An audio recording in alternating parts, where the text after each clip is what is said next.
Hello guys, स्वागत करते हैं आप सभी का आपके अपने YouTube channel mining film.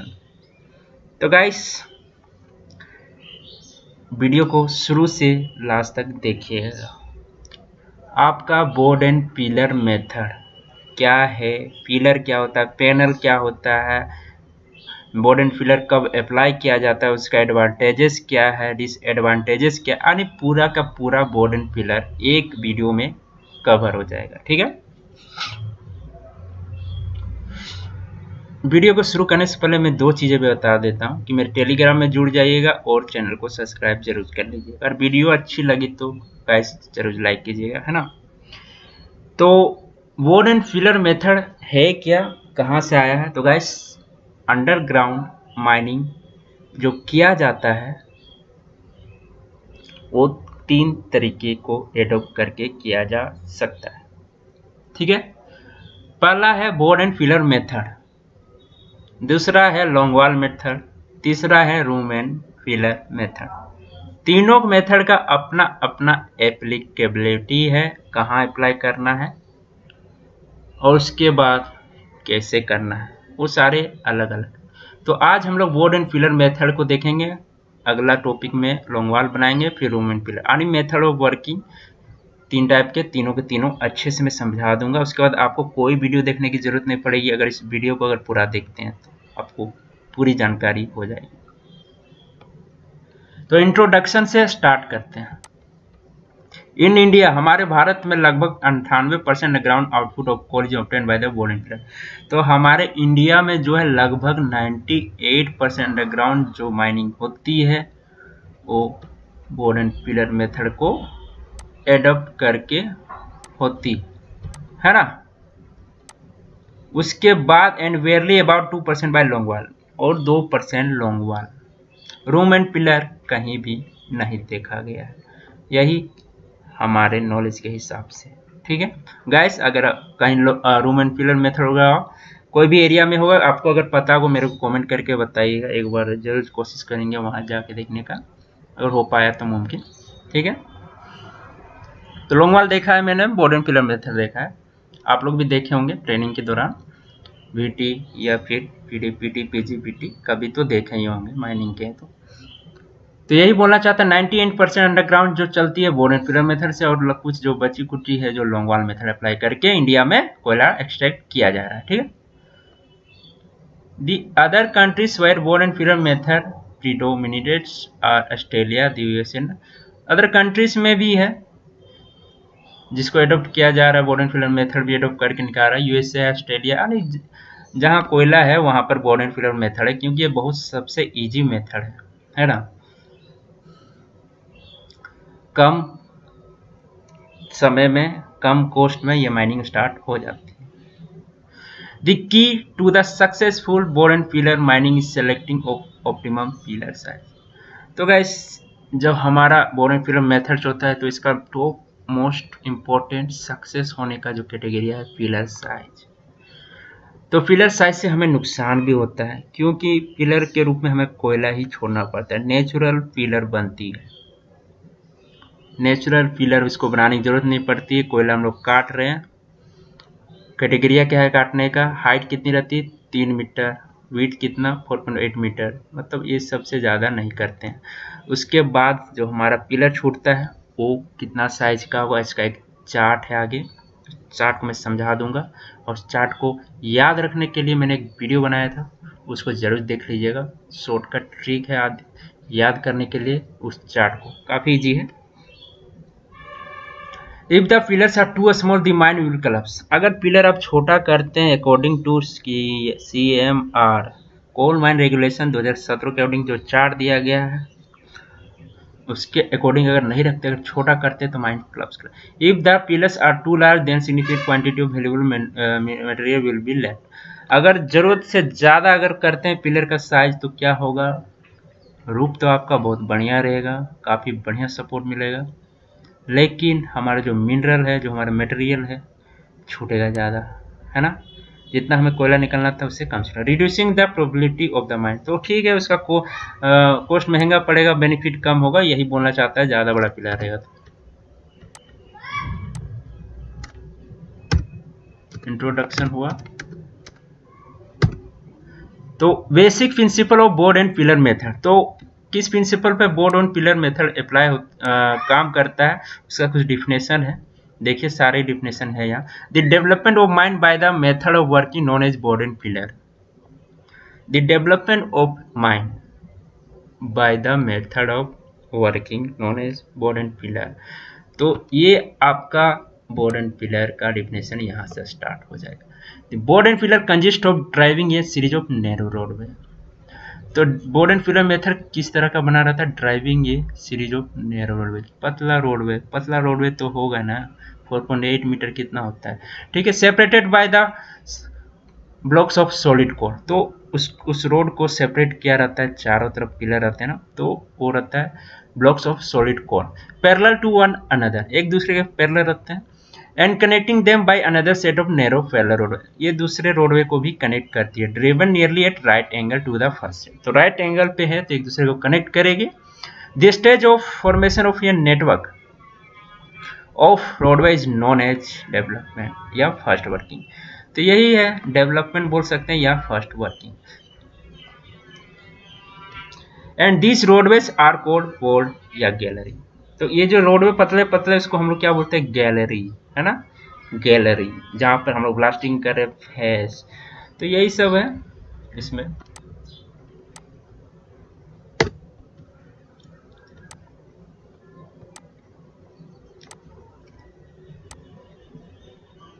When the gallery are developed, a solid block of core is left surrounded. The gallery are known as pillar.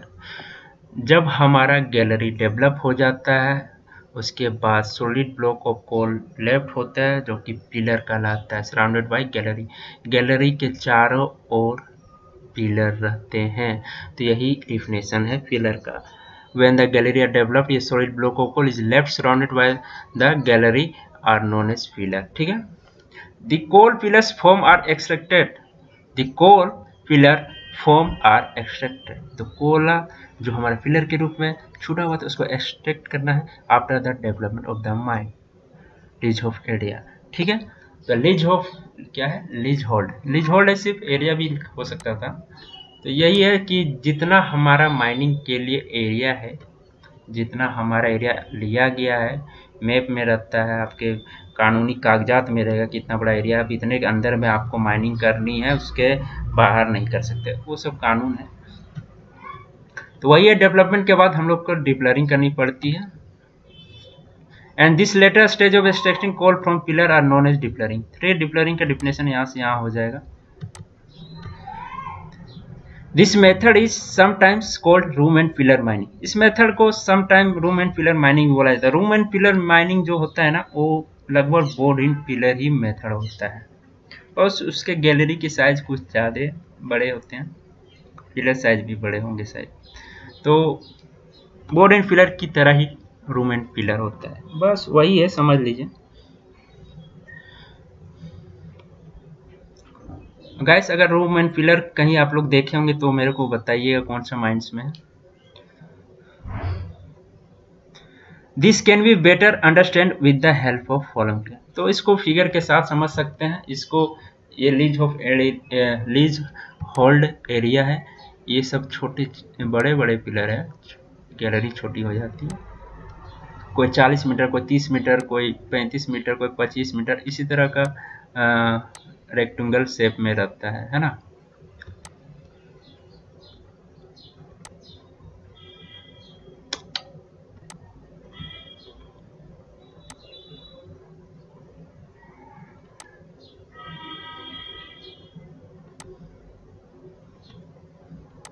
अरे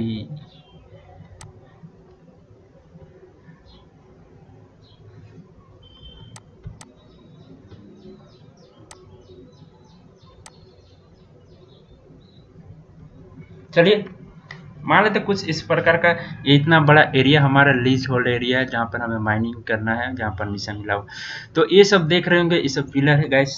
अगर अच्छे से फिगर को देखना चाहते हैं, अच्छे से और बढ़िया से समझना चाहते हैं डेवलपमेंट और डिप्लरिंग के बारे में, तो अलग सा वीडियो डेवलपमेंट और डिप्लरिंग का बना हुआ है, जरूर देखिएगा, आपको बहुत हेल्प मिलेगा। ये तो मैं मेथड बता रहा हूँ, ठीक है।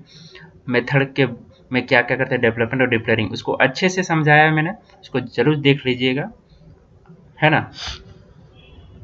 तो छोटा सा जो लिखा हुआ फिगर इसके बारे में थोड़ा बता दो। ये सब पिलर्स होते हैं, यहाँ गैलरी होती है जो चला हुआ रहता है या फिर चलाया जा रहता है, जो यहाँ पर हम लोग ब्लास्टिंग करते हैं इसको फेस करते हैं। तो इस तरह से हमारा फिगर ड्रॉ कर सकते हैं।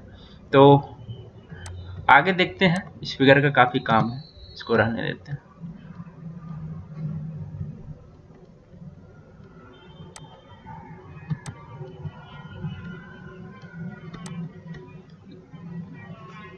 Applicability of board and pillar method. Applicability का मतलब होता है कि हम लोग कब अप्लाई करेंगे बोर्ड एंड पिलर मेथड। तो बोर्ड एंड पिलर मेथड के लिए कुछ एप्लीकेबिलिटी होना चाहिए, जो 6। तो एक एक करके डिस्कस करते हैं। दी board and pillar method is adopted for working. इस तरह का कंडीशन है तो फिर एडॉप्ट कर लेंगे। पहला पॉइंट, ये seam thicker than 1.5 metre. Thicker than का मतलब था मोटा, इससे मोटा होना चाहिए। जो सीम का थिकनेस है ना 1.5 मीटर से ज्यादा होना चाहिए। पहला पॉइंट यही है, तब हमारा सुटेबल होगा। दूसरा पॉइंट है ये सीम फ्री फ्रॉम स्टोन या डट बैंड। जो आपका सीम है, जो आपका कोयला है, वो फ्री फ्रॉम होना चाहिए डट बैंड स्टोन। डट बैंड डाइऑक्साइड को मान सकते हैं, जो कि कोयला के बीच में घुसा हुआ रहता है। स्टोन भी घुसा हुआ रहता है, क्योंकि हम लोग खुद से बनाए नहीं है, जो कि अच्छे से बनाएंगे, नेचुरली है, कुछ भी हो सकता है कोयले के अंदर, ठीक है। तो यही बोल रहा, फ्री फ्रॉम होना चाहिए, नहीं होना चाहिए। और आगे भी लिखा है कुछ, स्टोन या डट bands if present in the seam. अगर प्रेजेंट है तो समय can be easily disposed of strip taking in long wall advancing method of mining. तो उस समय हम लोग लॉन्ग वॉल माइनिंग करेंगे, ठीक है। लॉन्ग वॉल माइनिंग आपको पता है एडवांसिंग और रिट्रीटिंग होते हैं, 2 टाइप से होते हैं।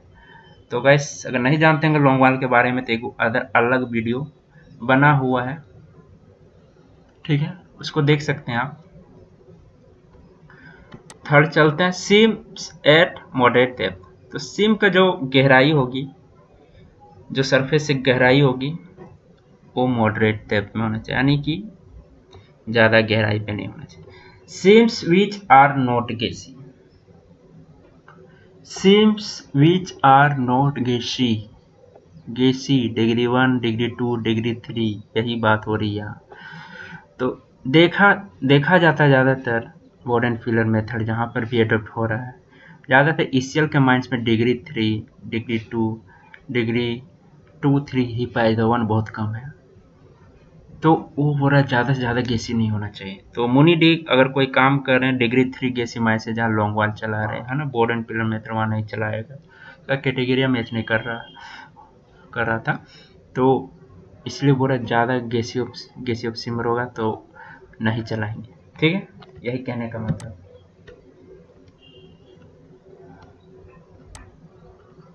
अगला point, seems with strong roof and floor which can be stand for long period after development stage is over. तो सीम का जो फ्लोर और रूफ होगा वो स्ट्रॉन्ग होना चाहिए। क्यों होना चाहिए? क्योंकि डेवलपमेंट होता है, फिर डिप्लेयरिंग होगा, तब वो process board and pillar method का खत्म होता है। तो डेवलपमेंट स्टेज जब तक खत्म हो गया है उसके बाद भी वो खड़ा रहना चाहिए। तो ये सब हमें पता कैसे चलता है कि रूफ हमारा स्ट्रॉन्ग है कि नहीं, फ्लोर स्ट्रॉन्ग है कि नहीं, ग्रेड का कोल, ये सब पता चलता है डायमंड ड्रिलिंग। उस समय डायमंड ड्रिलिंग करके पता किया जाता है कितना गहरा पे हमारा सीम है, क्या क्या है सीम के अंदर, बोल्ट है, डाइक है, ग्रेड ऑफ कोल है, क्या है अंदर में, सॉइल है, कौन सा पत्थर है, सारे कुछ एक कोर बना के ले लिया जाता है। राउंडिंग शेप का एक कोर निकाला जाता है ड्रिल करके, और उसको लेबोरेटरी टेस्ट किया जाता है, जो जियोलॉजिस्ट सारे करते हैं, ठीक है। तो उससे हमें सारे कुछ पते चल जाते हैं कि कैसा रूफ है, कैसा फ्लोर है, कितना थिकनेस है, ग्रेड ऑफ कोल है, सब कुछ, ठीक है। तो ये कैटेगरी अभी शामिल है इसमें। छठा है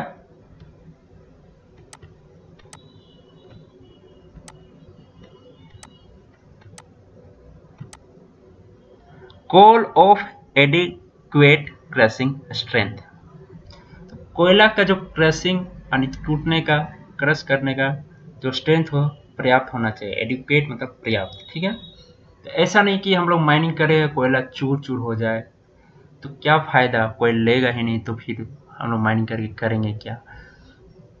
तो अगर हमारा स्ट्रेंथ अच्छा रहेगा तो क्या होगा, हम चाहेंगे तो उसको चूर कर सकते हैं, हमारा क्रशिंग प्लांट रहता ही है, जिसको चाहे चूर वाला देंगे, जिसको चाहिए गोटा बड़ा अच्छे साइज का स्लैग, और क्या क्या साइज होते हैं, काफ़ी साइज होते हैं, वो सब साइज का मैटर करता है।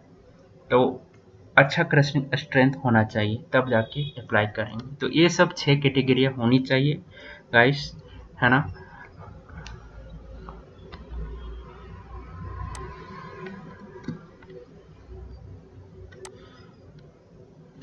Classification of board and pillar mining system. तो board and pillar mining system को क्लासीफाई किया गया 3 तरीके से। 3 तरीके से बोर्ड एंड पिलर को चलाया जाता है, 3 पॉइंट, ये 3 तरीके से चलाया जाता है। तो पहला पॉइंट जो है,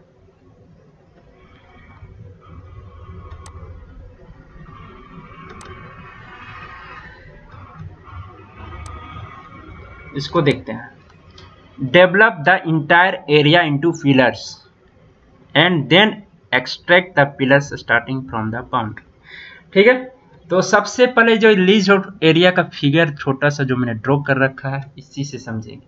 तो इसमें क्या है, सबसे पहले डेवलपमेंट करें, पूरा डेवलपमेंट हम लोग कर दिए हैं, उसके बाद डेवलपमेंट होने के पूरा एरिया में डेवलपमेंट कर देंगे, उसके बाद फिर हम लोग डिप्लरिंग यहाँ से कोयला पिलर का कोयला काटते हुए निकल लेंगे। इसके 3-4 मेथड है, स्टेप डायगोनल, स्ट्रेट है, 2-3 मेथड उसको डिस्क्राइब मैंने किया था, उसको देख लीजिएगा गाइस। मैंने बोला था ना वीडियो एक डिप्लरिंग और डेवलपमेंट का बना हुआ कैसे, ये भी क्लियर हो जाए। ये 2 वीडियो आप देख लीजिए, बोर्ड एंड पिलर में महारत हासिल हो जाएगी आपकी, है ना। कहीं से भी क्वेश्चन पूछे बिंदास बता पाएंगे, इंटरव्यू रहे या एग्जाम रहे, कोई फर्क नहीं पड़ता उससे। तो यही है, पूरा एरिया को डेवलप करके उसके बाद हम लोग डिप्लरिंग करना स्टार्ट करें। सेकेंड पॉइंट बोलता है develop the area into panels and extracts pillars subsequently panel wise. This is called panel system of working. तो अब पैनल क्या, इसमें बीच में एक पैनल बना देते हैं। ये जो पैनल होता है ना, आप ब्रिक वालिंग से बना सकते हैं या तो फिर कोयला छोड़ा जाता है, जो बेनिफिशियल लगता है माइंस में वो किया जाता है। तो इससे फायदा क्या है, क्योंकि इसका फायदा ये है कि एक दूसरे से कोई मतलब नहीं रहता, ये एरिया का इस एरिया से कोई मतलब नहीं है, इस एरिया का इस एरिया, यानी सब सेपरेट हो जाते हैं, अलग अलग हो जाते हैं, यही इसका फायदा है। तो चलिए क्या बोला है, develop the area into panels. तो पैनल बाय पैनल हम लोग डेवलप कर लिए एरिया, उसके बाद बोला and extract pillar subsequently panel bye. तो यहाँ पर हम लोग डेवलपमेंट खत्म करने के बाद यहाँ डेवलप करेंगे इसको, फिर यहाँ डेवलपमेंट हुआ, अब यहाँ डेवलपमेंट कर रहे हैं और इसको डिप्लरिंग करते हुए जाएंगे। इसको डिप्लरिंग कर लिया तो ये क्या हो गया, पूरा एरिया खत्म हो गया। ठीक है, पूरा एरिया खा गए यानी कोयला खत्म। इसके बाद फिर यहाँ डेवलपमेंट खत्म हुआ तो यहाँ डेवलपमेंट स्टार्ट किया, तो यहाँ डिप्लरिंग करना शुरू कर देंगे। तो इसी को बोलते हैं पैनल वाइज सिस्टम। ठीक है, सेकेंड क्लियर। थर्ड देखते हैं, all follow by broken working in which the mine is open out by a few heading only and thereafter development and deploying go on simultaneously। तो अब क्या था, panel wise हो रहा था, अब क्या हो रहा है, इस एरिया को हम लोग डेवलपमेंट किए। देखिए इस एरिया को दूसरा कलर लेते हैं, बढ़िया रहेगा। यहाँ पर हम लोग डेवलपमेंट किए, अब इसको ही डिप्लरिंग कर देंगे, पूरा खत्म। फिर यहाँ डेवलपमेंट किया, इसमें फिर डिप्लरिंग कर देंगे, तब आगे बढ़ेंगे, फिर डेवलपमेंट, फिर डिप्लरिंग, और एरिया है तो इसी तरह से करते हुए जाएंगे। तो 3 तरीके हैं बोर्ड एंड पिलर मेथड को चलाने के लिए। तो आपको क्या सुटेबल लगता है आप डिसाइड करेंगे, एज ए ओनर, मैनेजर, है ना, वगैरह, प्रोजेक्ट ऑफिसर, सारे मिलके अपना डिसाइड करते हैं।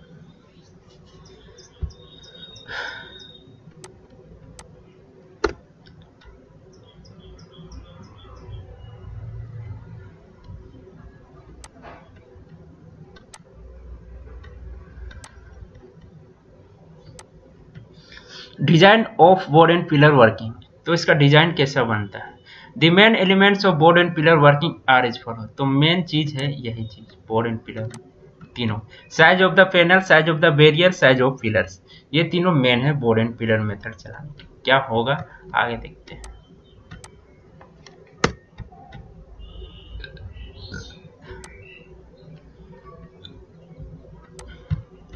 The main consideration in deciding the size of panel is the incubation period of the cold seam।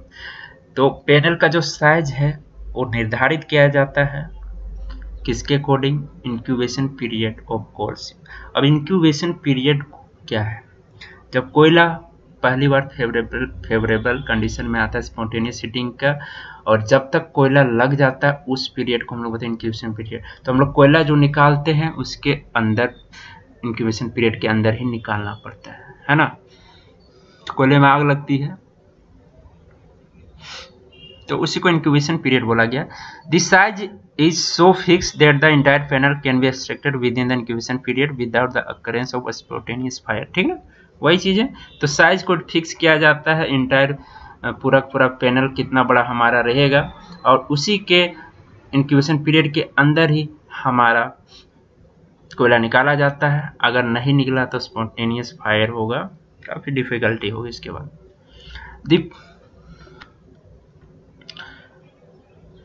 The period in Indian coalfield generally varies between 6 से 12 month. तो इंडिया का कोलफील्ड का जो कोयला है उसका जो है 6 से 12 मंथ जनरली है। The other factor that influence the size of the rate in which extraction is done, which high rates of extraction made possible by the mechanism, the size of the panel can be significantly increased। तो इसके according हम लोग size of the panel घटा बढ़ा सकते हैं। The extraction rate from differing district in India coalfield average लगभग 200 ton per day या पर पैनल है। तो हमारा जो इंडिया का है कुछ डाटा है, द एक्सट्रैक्शन रेट जो है डिफ्लरिंग डिस्ट्रिक्ट इन इंडियन कोलफील्ड 250 से 300 टन पर डे या पर पैनल हो जाता है। इसके अकॉर्डिंग आप जोड़ सकते हैं 6 महीना 12 महीना में कितना हो। Sometimes panel size are determined by strata control consideration. बहुत कुछ है इसमें। 6 से 12 महीना का हमारा इंडियन कोलफील्ड का दिया गया इंक्यूबेशन पीरियड जैसा देखा गया है। तो स्टाटा कंट्रोल कंसिडरेशन के हिसाब से भी हम लोग पैनल साइज को छोटा बड़ा कर सकते हैं। स्टाटा कंट्रोल क्या हो गया, रूफ कितना हार्ड है कितना बढ़िया है, उसको जानने के लिए हम लोग RMR का यूज करते हैं, RQD का यूज करते हैं, है ना। साइज ऑफ द बैरियर, अब बैरियर का साइज जो है जानते हैं।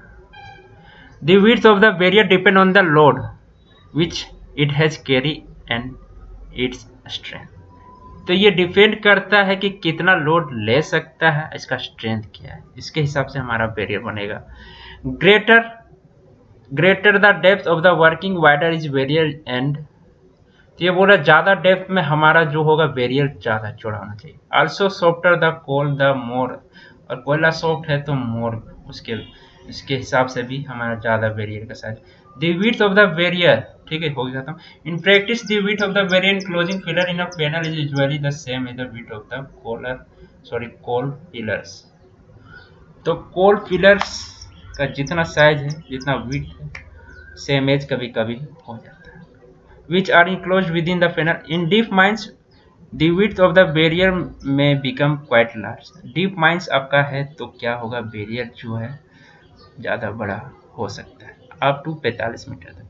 And so during extraction they are thinned down, constituted with safety।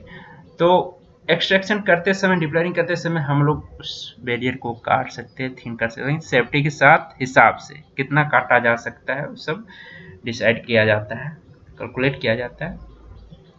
To much reduction in the width of the barrier is not advisable as in that case of barrier may be crush. तो ज़्यादा अगर reduction कर देते, ज़्यादा कम कर देते barrier को, उस समय क्या होगा, कोलैप्स कर सकता है, क्रश हो सकता है, बैरियर टूट सकता है और कोलैप्स कर सकता है। एंड टू गोफ्स में बी ज्वाइन दस इंकरेजिंग सेफ्टी। चलिए आगे देखते हैं गाइस, बढ़िया फिगर है, मैंने बनाया था उससे तो बढ़िया ही है, देखते हैं कितना बढ़िया है। देखिए फिगर में देखिए किस तरह का दिखाया गया, पैनल 1 पैनल 2 ये बैरियर, बीच में क्या दिया हुआ है, बैरियर। बैरियर क्या होता है, रोक लगाता है एक दूसरे के पैनल से। बैरियर बैरियर बैरियर, ये सब क्या है, ये सब जो लाइनिंग देख रहे हैं यही आपका गैलरी है। ये सब पिलर है, बड़ा बड़ा जो रेक्टेंगल बना हुआ है पिलर है, ये सब गैलरी है। Lining gallery gallery pillar. Panel 1 दिखाएगा, पैनल 2 दिखाएगा, बैरियर दिखाएगा, इनटेक दिखाएगा हवा का, 2 इनटेक है, एक रिटर्न है, ठीक है। पैनल सिस्टम क्या लिखा हुआ, पैनल सिस्टम इसको हटाते हैं, panel system of board and pillar mining, ठीक है, यही फिगर का नाम है। डीप आपका देख रहे हैं किधर है। चलिए फिगर बहुत बढ़िया था, चलिए आगे देखते हैं।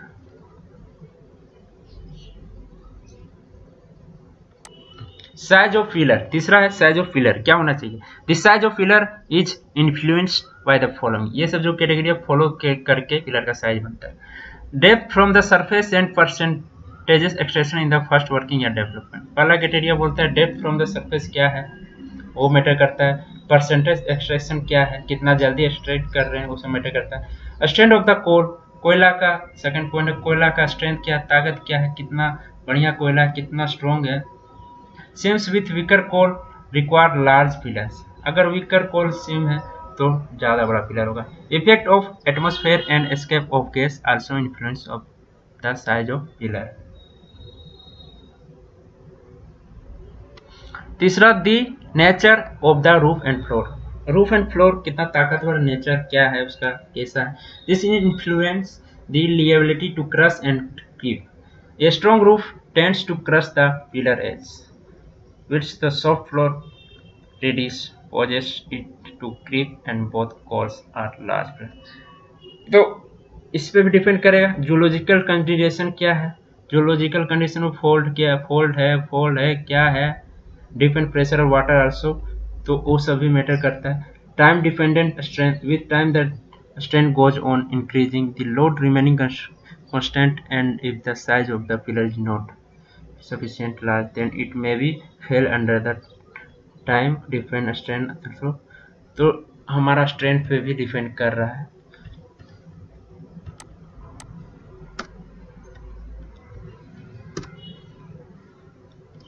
चलिए पिलर चार्ट है यहाँ पर, इसको समझा दूंगा, पहले इसको देख लेते हैं। साइज ऑफ पिलर में आगे है। Also with the passes of time weathering takes place which reduce the strength of the coal pillars. तो ये सब जितने भी चीज अभी देखे ना यहाँ पर, ये सब सोच के समझ के अच्छे से स्टडी करके सुझाव लेके ये आपका बनाया गया है चार्ट। तो हमें वो सब चीज़ों को जानकारी चाहिए थी जो कि हम ले चुके हैं, और अब देखेंगे वो सब कर चुके हैं, हम लोग को ज़्यादा नहीं करना है, बस हमें जानकारी चाहिए थी कैसे किया, ये टेबल बना कैसे आके, ये जानकारी होनी तो चाहिए। तो ठीक है। Strength of coal pillars in India, the dimension of pillar and the width and the height of the gallery are regulated by regulation 99 of coal mine regulation 1957। तो 1957 के अकॉर्डिंग यहाँ पर डाटा है, और 2017 के अकॉर्डिंग के डाटा CMR 2017 के book में मिल जाएगा, मेरे को भी याद नहीं आ रहा।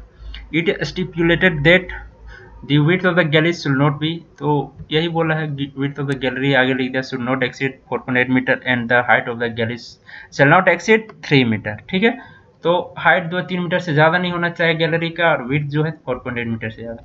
For width of gallery ranging from 3 to 4.8 meter, तो गैलरी का साइज 3 से 4.8 मीटर चलता है। द डायमेंशन ऑफ पिलर्स कम तो कर ही सकते हैं 4.8 मीटर, तो 3 से किया जाता है, 3 से कम में बेनिफिशियल नहीं हो पाता। The dimension of pillar for various depth of working are given is table. चलो टेबल देख लेते हैं। तो पहले मैं समझा देता हूँ ऊपर से, उसके बाद टेबल को देखेंगे। Depth of the seam from the surface, यहाँ डेप्थ है, ये सब डेप्थ बताया गया है, ठीक है। और इधर है गैलरी विड्थ, जो 3 मीटर से लेकर 4.8 मीटर तक लिया गया है। The distance between centre the adjacent pillar shall not less in meter. अब ये पिलर का सेंटर से लिया जाता है, एक पिलर यहाँ है, 2 पिलर यहाँ है, तो इसका जो सेंटर होगा पिलर से यहाँ, ठीक है।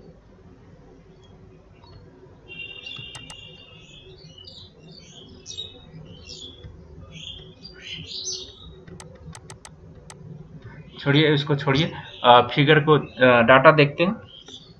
तो ये डेप्थ है और इधर वाला जो है गैलरी विड्थ है। तो ये जो हमारा फिलर साइज होता है कितना डेप्थ है उसके अकॉर्डिंग बनाया जाता है, और फिलर का गैलरी का साइज क्या है, तो दोनों को ध्यान में रखते हुए ये डाटा बनाया गया है। इसी डाटा का क्वेश्चन आता है आपके एग्जाम में, इसको रट लीजिएगा।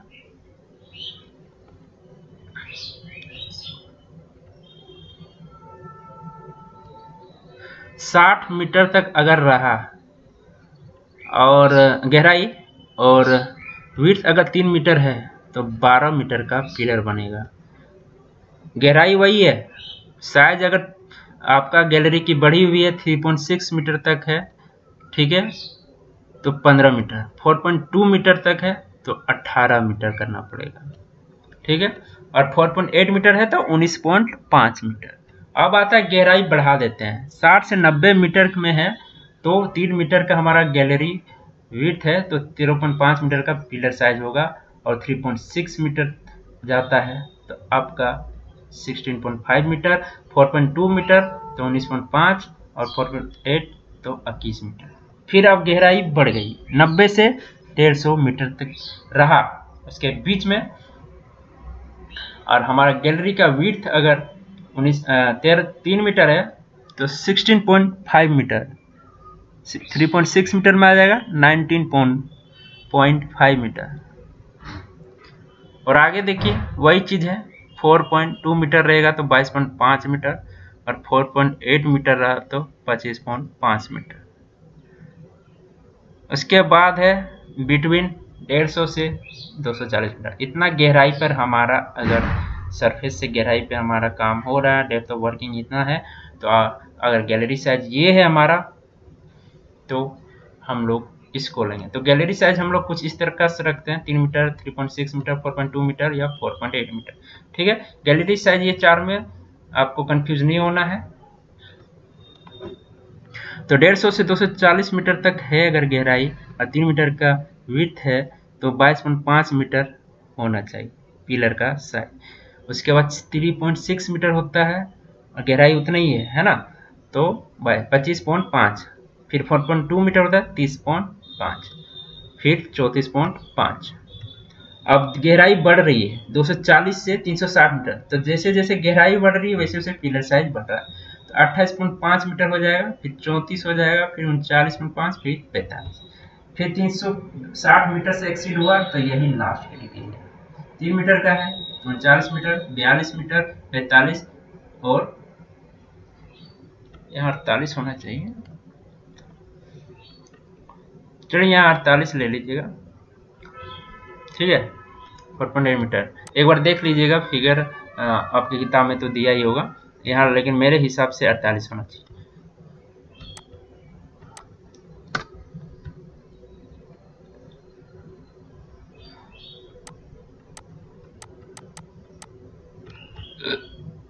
Basic principle of board and pillar method, development of method working, चलिए ये वाला तो हो गया था, फिर से आगे इसको नहीं करना है। चलिए एडवांटेजेस देखेंगे अब।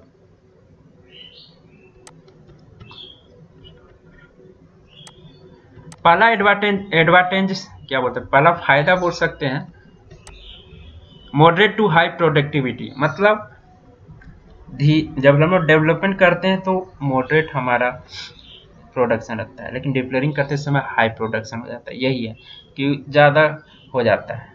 मॉडरेट कॉस्ट ऑफ माइनिंग, यानी आपका कॉस्ट ज़्यादा नहीं होता है माइनिंग का, मैंने बोला था, इसको हटा देते हैं, तो कॉस्ट कम है, स्टार्टिंग करना हमारा आसान है, तो ये हम लोग एडवांटेजेस भी करेंगे, ठीक है। हेलो,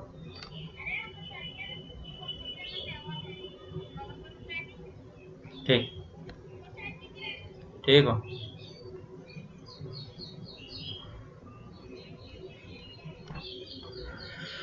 तो मॉडरेट कॉस्ट में हमारा माइनिंग स्टार्ट हो जाता है, ठीक है, ये भी हमारा बेनिफिट है। Moderate to high production rate, वही चीज लिखा हुआ, high degree of flexibility allow variable thickness in the core.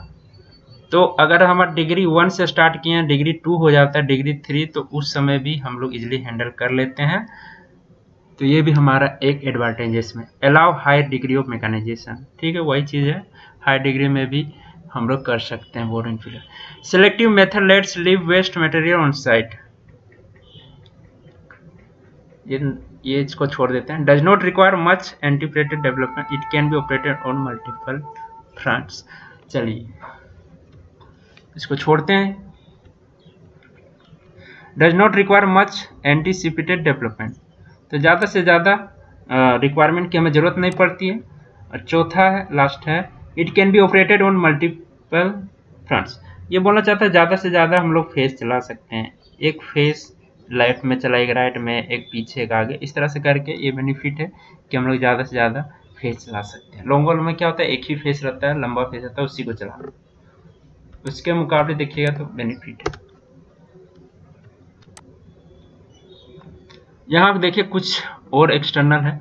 रास्ते और हवा मार्ग ठोस कोयले में होते हैं, उनके सेफ्टी कम, पैसा होना कॉस्ट इफेक्टिव खर्चा। कुछ अलग लिखा है, छोड़िए इसको। डेवलपमेंट निर्माण करते समय कोयला उत्पादन होता है, डिप्लरिंग के समय तो कोयला उत्पादन होता ही है। तो गाइस डेवलपमेंट के समय भी कोयला होता है, डिप्लरिंग के समय भी कोयला, तो ये भी बेनिफिट में ले सकते हैं आप। अनप्रोडक्टिव वर्क नहीं करने पड़ते हैं, जैसे कम मोटाई वाले सीमेंट फर्श का पत्थर खोद कर पर्याप्त ऊंचाई तक रास्ता बनाना आवश्यक नहीं होता है। तो अनप्रोडक्टिव वर्क भी करना हमें नहीं पड़ता, इसका बेनिफिट। लॉन्ग वॉल में ऐसा करना पड़ता है, ठीक है, इसी कारण इसको कंपेयर करके बेनिफिट में लिया गया। डेवलपमेंट के दौरान जियोलॉजिकल डिस्टर्बेंस का पता लगने से खान का नियोजन करना आसान होता है। तो डेवलपमेंट कर रहे हैं उस समय हमारा जो खान का स्ट्रक्चर जो है, उस समय जियोलॉजिकल डिस्टर्बेंस, फॉल्ट और भी फॉल्ट हो सकते हैं, अनकन्फर्मिटी और बहुत सारे होते हैं, वो सब पता चल जाते हैं, ये भी बेनिफिशियल में आप ले सकते हैं। लेकिन मेन बेनिफिशियल मैं बता देता हूँ कि कॉस्ट ऑफ माइनिंग कम है, लैंड खराब नहीं होता, हमारा जो जगह है ऊपर का एरिया जो है वो खराब नहीं होता, वहाँ पर हम लोग एग्रीकल्चर काम कर सकते हैं, रोड के अंदर भी हम लोग माइनिंग कर सकते हैं। ये सब बेनिफिट में आते हैं ज़्यादा से ज़्यादा, है ना। आप खुद से दिमाग लगा के सोच सकते हैं कि हमारा बेनिफिट कहाँ हो रहा है बोर में पानी, क्योंकि अंडरग्राउंड में ऊपर का सरफेस से कोई लेना देना नहीं है। आप विंटर सीजन पानी के समय, समर सीजन में धूप रहे या कुछ रहे, हमें कोई फर्क नहीं पड़ता, उसको भी एक बेनिफिट में ले लीजिएगा। सब रहने दीजिए, मैं बता देता हूँ, उसको ध्यान से सुनिए एक बार अच्छे से। तो लैंड जो है हमारा खराब नहीं होता, पहला बहुत इंपॉर्टेंट है। उसके बाद दूसरा ले सकते हैं कि आपका समर सीजन से कोई लेना देना नहीं है, बारिश के दिनों में कितना भी बारिश हो हमें क्या मतलब है, अंडरग्राउंड में माइनिंग चल रही है, ये हमारा बेनिफिट देती है। कम कॉस्ट में चलना शुरू हो जाता है, मल्टीपल फेसेस चला सकते हैं हम लोग, डिप्लरिंग के दौरान हम लोग कोयला ले सकते हैं, डेवलपमेंट में कोयला हम लोग ले सकते हैं, ठीक है। ये सब आप मेजर एडवांटेजेस में जोड़िए और जोड़िए, ठीक है, ये सबको रहने दीजिए। आगे देखते हैं। और घाटा क्या है, वो सब फायदे थे, और घाटा क्या है। तो कोयला जो है हमारा पिलर के रूप में छूटता है, हमारा कोयला बर्बाद होता है, उसको हम लोग ले ही नहीं सकते। Loss of ore in a pillar, तो पूरा पिलर हम लोग काट नहीं पाते, इसी कारण हमारा कोयला लॉस होता है। हमें वेंटिलेशन की जरूरत पड़ती है, उसके लिए अलग अलग इक्विपमेंट लगे रहते हैं, अलग अलग फेस, अलग अलग डिस्ट्रिक्ट, अलग अलग अरेंजमेंट करने पड़ते हैं, वो सब भी डिसएडवांटेजेस में जुड़ा गया है। require ongoing maintenance of roof and equipment pillars, the tension of the offense also increase with the depth। तो डेप्थ जैसे जैसे हमारा बढ़ता जाता है, पिलर का साइज बढ़ता जाता है, तो पिलर से हमारा कोयला छूटता है। In the case of bone pillar hard rock, it may be difficult to achieve good ventilation to dig।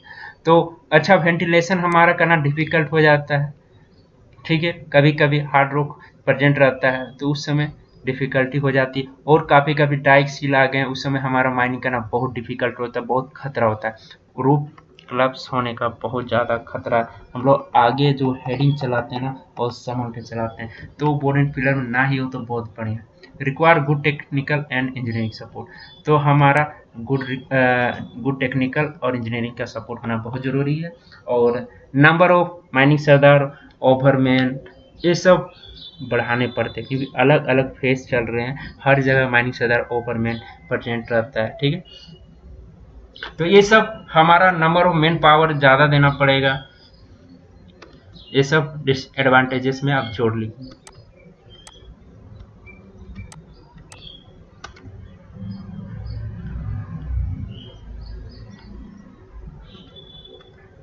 तो guys advantage disadvantages applicability panel सारे कुछ क्लियर हो गए होंगे मेरे उम्मीद से, ठीक है।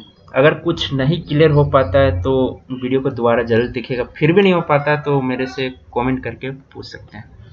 तो मिलते हैं, जब तक नया वीडियो नहीं आ जाता अगले वीडियो में मिलेंगे आप लोगों के साथ। काफ़ी अच्छा लगता है आप लोगों को पढ़ाना, आप लोग भी बताइएगा मेरे साथ पढ़ना कैसा अच्छा लगता है, ठीक है। मिलते हैं तब तक गाइस, तब तक पढ़िए आप लोग, नेक्स्ट वीडियो में मिलते हैं जल्द।